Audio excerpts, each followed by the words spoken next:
Previously in the complete creation. You remember those pig and elephant fossils that were found scattered throughout the layers above and below the KBS tuff? I'll let Lubenow explain it so eloquently. The pigs won. In the 10-year controversy over the dating of one of the most important human fossils ever discovered, the pigs won. The pigs won over the elephants. The pigs won over potassium-argon dating. The pigs won over argon-argon dating. The pigs won over fission track dating. They won over paleomagnetism. The pigs took it all. But in reality, it wasn't the pigs that won, it was evolution that won. In the dating game, evolution always wins.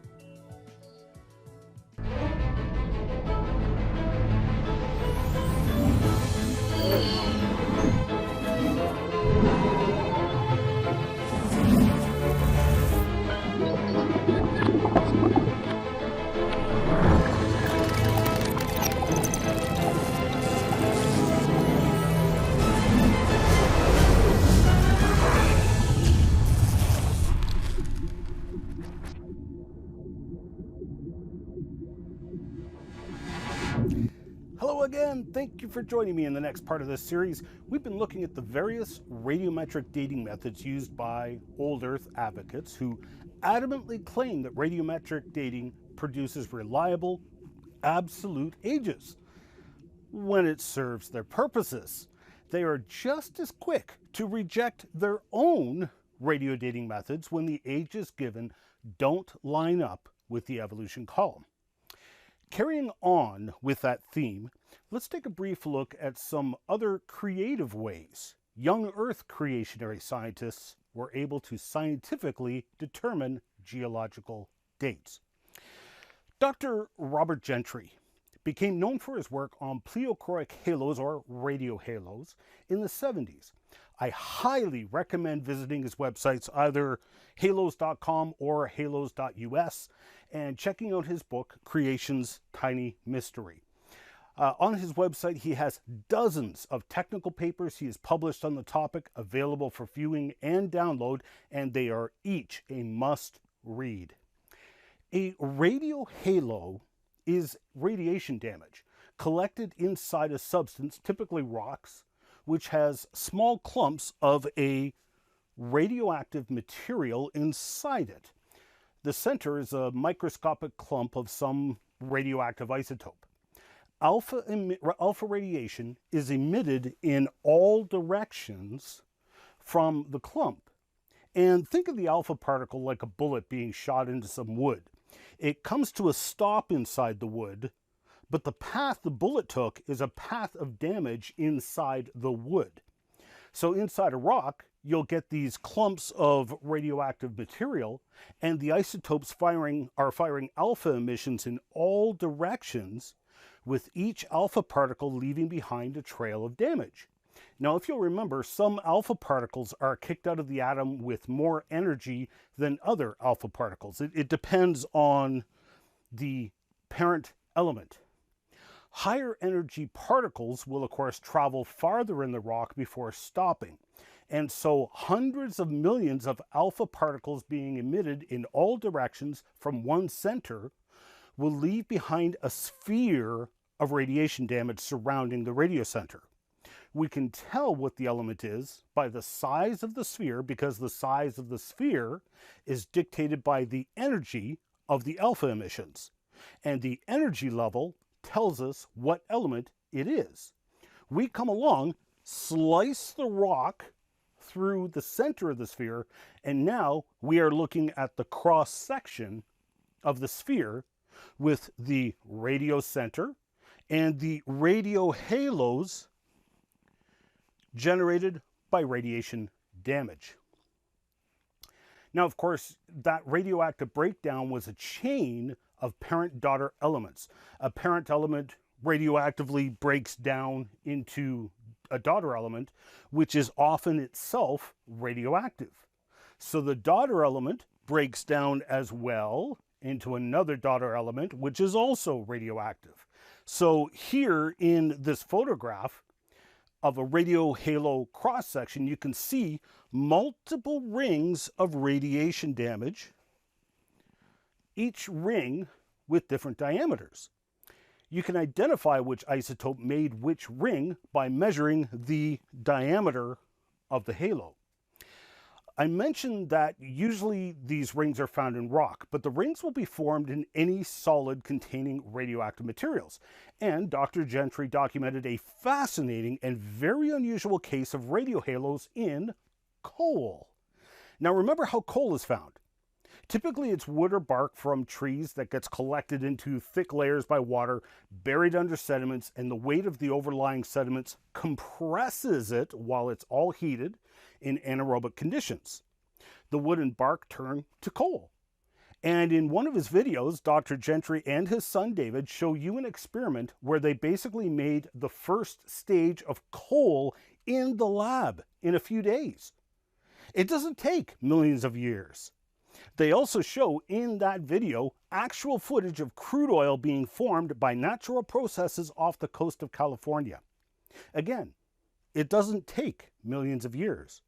It can be observed being formed today. And to top it all off, while you can get the video on DVD or even VHS, Dr. Gentry has made the video available for free streaming on his website, halos.com. I highly recommend you check it out.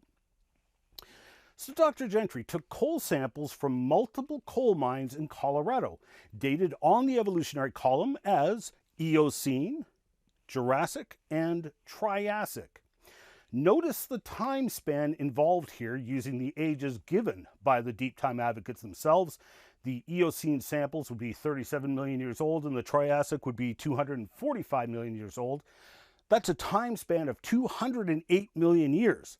So, Dr. Gentry did find some pleochroic halos in the coal samples, but get this, they've been squished. The radioactive materials were apparently in the water, which was soaked up by the plants, and thus the plants wound up with little clumps of radioactive dirt in the porous wood. The materials started breaking down radioactively, creating spheres of radiation damage within the wood, radiohalos. The woody material was then compressed during the process of turning it into coal, so compressed by the tremendous weight of sediments of what is now the rock record, and so the radiohalos were also squished and compressed. There is something significant to be noted here. There is only one ring of radiation damage. That narrows down the list to one of two possible isotopes, lead-210, which emits beta radiation and would not produce a radiohalo, but transmutates into polonium-210, which is the other possible isotope for this halo. Polonium-210 has a half-life of 138 days, quite short. It takes at least 500 million radioactive decays, alpha emissions, to make a visible halo. For some of the radiohalos, as you can see here, the story ends there. However, Dr. Gentry also found some squished radiohalos that had further radioactivity occurring after the compression event. There hasn't been much radioactivity since that compression event, so the radiohalo is quite faint. Oh, wait! We can now use this as a clock. We know how many alpha emissions it takes to form a radiohalo. We know the element that made the radiohalo, and we know the half-life of that element. So it becomes simple math, because we can estimate how many emissions have gone on by the density of the fission tracks and divide it up by how many emissions per year you would get from that isotope. This is, in effect, a unique form of fission track dating. I mean, a half-life of 138 days? Stop and think about that. How many radioactive emissions are you going to get in the minimum 37 million years? Obviously, you're going to get into the billions of emissions, and thus very dark radiohalos, which is not what we see. We see young radiohalos. Just as significant as the polonium radiohalos is what is not found. Radiohalos from other longer half-life isotopes like uranium. I mean, presumably, there was also uranium in the water soaked up by the wood as well. So where are the radio halos from the other long half-life isotopes? Remember, this coal is alleged to be tens to hundreds of millions of years old. That is plenty of time for radioactivity to produce copious, very dark, old radio halos from even long half-life isotopes. So, where are they? The combined evidence shows that all of the events associated with this coal happened very recently. The soaking up of the water with radioactive dirt particles in it, the compressing of the wood into coal, the time since the wood turned into coal. Dr. Gentry summed all of this up in his paper in the secular, peer-reviewed journal, Science. Such extraordinary values admit the possibility that both the initial uranium infiltration and coalification could possibly have occurred within the past several thousand years. Because they collected samples from the Jurassic, and Eocene deposits, this would represent an evolutionary time of 37 to 245 million years, 208 million years total. The flattened pleochroic halos and the radioactive decay that took place afterwards conclusively show us that, in fact, 208 million evolutionary years were actually all one event a few thousand years ago, exactly in line with the biblical account of a global flood and a few thousand years ago. Because we collapsed this huge chunk of the evolution column into one short time frame, we just collapsed this entire evolution column into one short time frame and event just a few thousand years ago. As profound as that evidence is, which I might mention has stood unrefuted for some 45 years now, Dr. Gentry was a nuclear physicist working within the defense industry and Oak Ridge National Labs for many years. His extensive work in a variety of fascinating nuclear physics research projects led him to researching zircon crystals. Do you remember them? Fission track dating in zircon crystals was one of the dating methods used to try to date Skull 1470.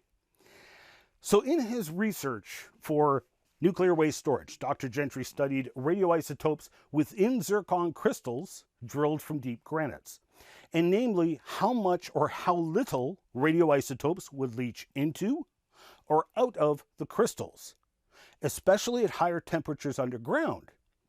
He discovered by chance that there was a lot of helium in the zircon crystals. Well, let's go back a few lectures to our nuclear physics for home educators. Remember that alpha radiation is effectively a helium atom. So any alpha radioactivity produces helium. The helium atom is the second smallest atom known to mankind, and it's so small that it will readily leak through pretty much any substrate. It's also an inert gas, so it doesn't bond chemically with anything either. To help balloons retain their helium, you'll notice that they will often first put in a substance affectionately called balloon snot, for obvious reasons. The balloon snot actually coats the inside of the plastic or rubber of the balloon because the helium atom is so small that it will leak right through the rubber or plastic. This is why your helium balloon deflates over a very short time, and the balloon snot slows down the leakage to help keep your balloon afloat for a lot longer after your birthday party. So, if you have zircons in the basement rocks, assigned to the Precambrian and dated by deep time advocates as 1.5 billion years old, when the basement rocks were formed, they also formed these zircon crystals inside the basement rock granite. When the zircon crystals formed, they trapped radioactive uranium and thorium inside them. These radioisotopes then radioactively broke down over time, producing helium gas inside the zircons. Now, zircons are incredibly dense and tough crystals, almost as tough as diamonds. But the helium atom being so small, it still easily works its way through the crystal lattice. The gas diffuses out of the crystal. This was where Gentry first stumbled upon this surprise. There was way too much helium in the crystals. The helium is produced really slowly, but leaks out really fast. There should be a very small amount of helium retained inside the crystal. Instead, Gentry found that 50% or more of the radiogenic helium was retained inside the crystal. Before we go on, I wish to take a few steps back to the Skull 1470 fiasco. You remember that Herford et al. Used fission track dating on the zircon crystals in the 3.9 tuff? They arrived at an age of 2.44 million years, which seemed to support Fitch et al.'s new age of the KBS tuff at 2.4 million years. In 1977, G.A. Wagner of the Max Planck Institute for Physics in Germany wrote a letter to Nature magazine in response to Herford et al.'s dating paper. Wagner cited his own paper in Nature magazine in 1975, where he took historic uranium glassware of known age and performed fission track dating on the glassware. Now, uranium glassware was common from the 1800s through the 1900s, and it is literally uranium-infused glassware. The glass glows as a result, and yes, people would drink from said glasses and eat their supper from the uranium glass plates and bowls.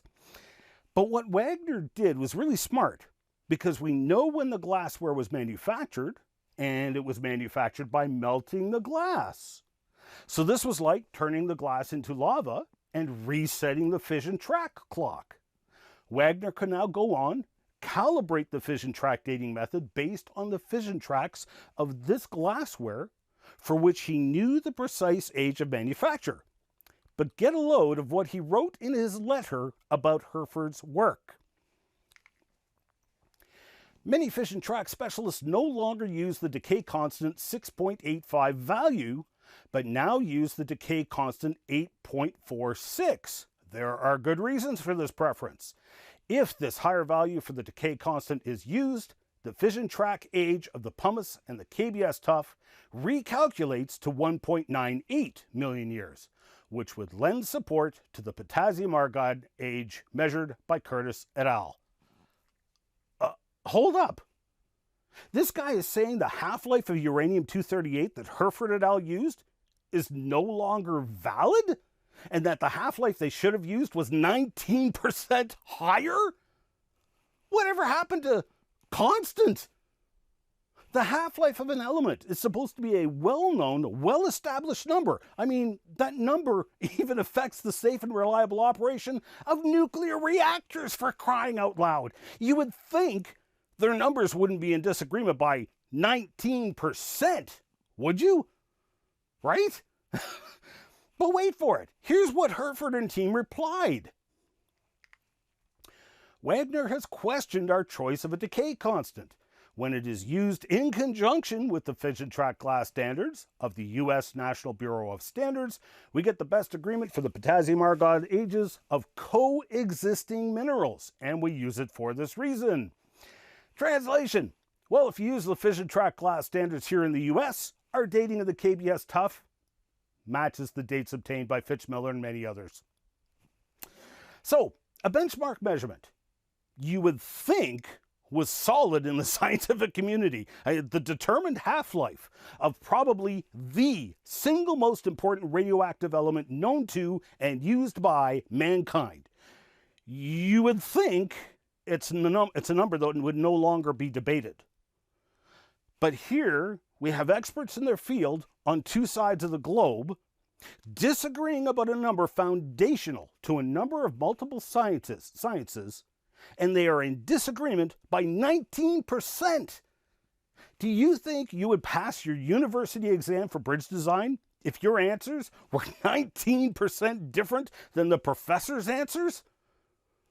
But wait, it gets better. If you take a look at the 1989 reference from the International Union of Pure and Applied Chemistry, where they set the standards that scientists use for things like molecular weights, melting and boiling points, half-life, and decay constants, which apparently aren't that constant, because you can see here they've had a range of values for uranium-238 from the 6.85 that Herford and team used, through to the 8.46 that Wagner said they should have used, through to the figure of 8.2 that the consortium arbitrarily decided should be the number everybody should use. But I mean, look at those numbers. Why use 8.2? Why not 11.8? Or why not 6.8? You can build a compelling argument for any of those decay constants, and you wind up with a half-life for uranium-238 of somewhere between 3.64 and 6.277 billion years. A half-life range of 173%. In 2017, geologist Dr. Andrew Snelling published a paper documenting the history of trying to determine the half-life of uranium-238 and 235, critical isotopes used in a plethora of purposes. He showed the research conducted over the previous 84 years, showing the variations in the constant, and ultimately saying, instead, the actual observable, experimentally determined radioisotope decay data suggest that radioisotope decay rates have been decreasing in recent decades. In 2018, Lawrence Livermore Laboratories published a paper which seemed to fall in line exactly with what Dr. Snelling said, showing the historical half-life measurements of uranium-238. And please note that a lot of these guys are switching between decay constant and half-life. They are two different numbers that are directly proportional, and you can calculate them from one another. But as they explain in the abstract of their paper, there's really only been one published half-life for uranium-238 that everybody uses. And that's that one right there. Jaffe et al., who set a standard of 4.47 billion years in 1971. Notice that 47 years later, in the Parsons-Davis et al. Paper, they arrived at a value of 4.456 billion years, slightly lower than that standard. So with all this in mind, let us come back to the zircon crystals. After years of creationists rightfully criticizing the old Earth advocates for parroting their absolutely bankrupt deep-time dating methods, the old Earth advocates said, well, why don't you guys come up with your own dating methods then? So we did. An 8-year research project was launched, partnered by the Institute for Creation Research and the Creation Research Society. The project was titled Radioisotopes and the Age of the Earth, or RATE for short. You can now download both volumes of the reports for free from the ICR website here. One of those research projects tackled the helium diffusion from zircons. Now, it's pretty simple. For every uranium atom that breaks down into lead-206, you produce 8 helium atoms. So measure how much uranium has broken down into lead-206, multiply it by 8. You now calculate how much helium has been produced inside the crystal. Now measure how much helium has not leaked out. Measure the diffusion rate of how fast the helium is coming out of the crystal, and divide the amounts. Easy peasy lemon squeezy, you can now get an approximate age for the zircon. So that's exactly what Dr. Russell Humphreys and team did, but they took it one step farther. The deep time advocates claim that zircon is 1.5 billion years old. We creationists believe it is around 6,000 years old. Knowing how much helium was produced and how much helium is left in the crystal, Dr. Humphreys and team did the most powerful thing you could do in science. They made a prediction. If the zircon crystal is 1.5 billion years old, then the diffusion rate should be around here. If the zircon crystal is only 6,000 years old, then the diffusion rate should be around here. Please note that these two predictions are different by a factor of a whopping 100,000 times.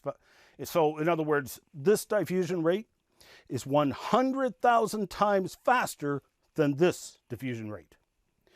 So the margin for error here is absolutely huge. You could be way off on your numbers and still be able to determine which model is the correct one, by how close the actual measurements plot to one of the predictions. So, when they actually measured the diffusion rates in extensive experiments conducted in the lab and plotted them on the graph, what did they get? Drum roll, please. They wound up with the actual measurements stunningly landing precisely on top of the young Earth predictions. Like, no contest. It's clear who the winner is here. So, don't forget, based on present-day decay rates, there has been 1.5 billion years worth of radioactivity in the crystal. But those decay rates are still hotly debated and appear to be measurably decreasing even today. So, from this research, we can conclude two things. One, that crystal and the granite basement rock of Earth matches exactly the scientific predictions if the Earth was only 6,000 years old. Two, the radioactive decay rates in the past were faster than they are today because you've had radioactivity on the order of billions of years by today's rates in a rock that we just demonstrated is only 6,000 years old. This is nothing less than stunning, but in the next lecture, we'll continue to explore these studies which actually all independently verify each other and tell the same story and in more detail.